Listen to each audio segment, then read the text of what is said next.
The sun was beginning to set over the winding country road, casting a warm orange glow across the endless fields. I sat behind the wheel of my black luxury SUV, dressed in a navy blue designer suit and heels, trying not to panic. What started as a peaceful drive turned into a frustrating mess when my car began to sputter and jerk, and finally came to a complete stop. I checked my phone. No signal. No internet. Just an empty bar staring back at me. I looked out at the open road. Nothing but silence, sky, and farmland. No houses. No traffic. I was completely alone. Perfect, I muttered, trying the engine one more time.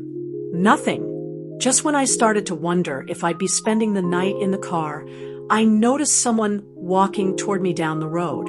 A man, tall, broad shoulders, dusty jeans, sleeves rolled up, and a rusty toolbox swinging from one hand. He moved like he belonged here, completely at ease in the middle of nowhere. He stopped a few feet away and offered a warm smile. "Evenin', ma'am. Looks like your ride gave up on you." I stepped out, trying to hide how uneasy I felt. "Yeah, I have no idea what's wrong. It just died." "I'm Petter," he said kindly. "Live just down the path a bit. Mind if I take a look?" There was something genuine in his eyes, and even though I was cautious, I nodded. "Please." Petter popped the hood and examined the engine while I stood by, the wind gently brushing past us. After a few minutes, he looked over his shoulder. "Alternator's gone. You won't get this running tonight, not without a tow truck, and that won't happen until morning out here." I sighed. "Is there a hotel nearby?" He chuckled lightly. "Not unless you plan to walk 20 miles. Tell you what, my house is close. Just a simple place. Only got one room, but it's warm, and you're welcome to stay the night. You can have the bed, I'll take the floor or couch." His tone was so sincere, it caught me off guard. No weird vibe, just kindness. I hesitated, but I didn't have a better option. "Okay," I said, "just for the night." We walked a narrow dirt path that wound through the trees until we reached his house. A small cottage with a wooden porch and light spilling from the windows. Inside, it was cozy, with a fireplace already burning and shelves full of books and tools. He set his toolbox down and gave a quick tour, not that it took long. "Only one room, I'm afraid. Bed's yours. I'll make do." "Thanks, Petter." "Really?" I said. "This is more than I expected." Later, we sat near the fire with mugs of tea. I don't know why, but I opened up, told him about my fast-paced life in the city, the business I owned, how exhausting it all had become.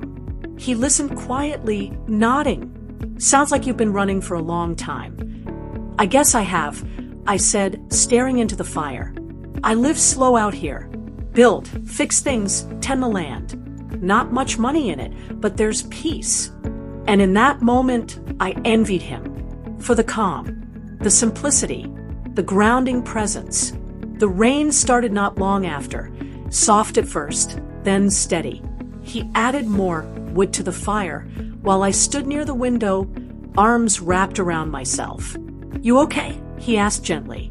"Yeah, just haven't felt this kind of quiet in a long time." He came closer. "You're welcome to just rest." I looked over at the single bed, then back at him. "There's really only one bed." He nodded, suddenly bashful.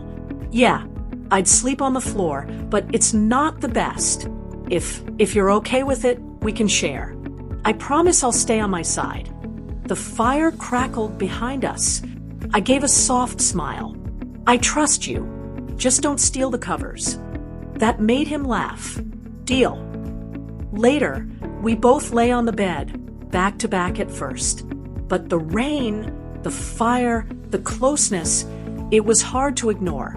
My hand brushed his. His fingers curled gently around mine. I turned toward him. "Petter." He faced me, eyes soft. "Yeah, this feels safe." He reached out, brushing a strand of hair from my cheek. "You are safe." I didn't mean to lean in, But I did. And when our lips met, it was slow, cautious, and incredibly tender.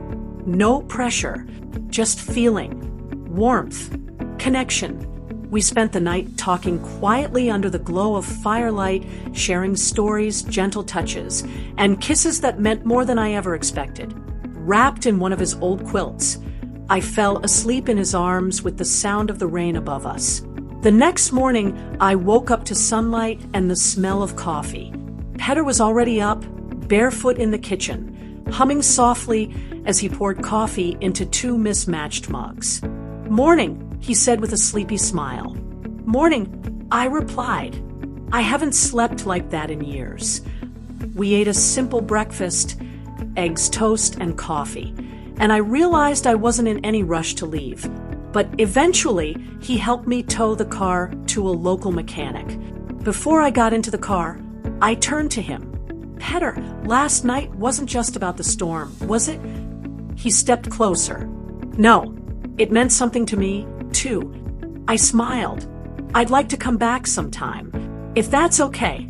He smiled right back. "I'd like that. A lot." We kissed again, this time slow, sure, full of quiet promise. As I drove off, I looked in the rearview mirror one last time. I came to that place lost and frustrated, but I left with something real. And somehow, I knew that wouldn't be the last time I saw Petter.